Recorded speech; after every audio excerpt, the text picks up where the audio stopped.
आपने अक्सर नोट किया होगा कि सर्दियों में रात के पिछले पहर लोगों को हार्ट अटैक और फालिज का अटैक ज़्यादा होता है।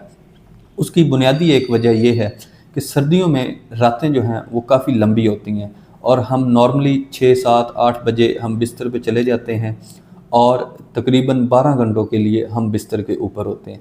अब वो लोग जो शुगर, ब्लड प्रेशर, कोलेस्ट्रॉल के पेशेंट हैं, जब वो ज़्यादा देर के लिए बिस्तर के ऊपर रहेंगे तो उनका बीपी जो है वो नॉर्मली नीचे रहेगा और क्लॉट के बनने के चांसेस जो हैं वो बढ़ जाएंगे।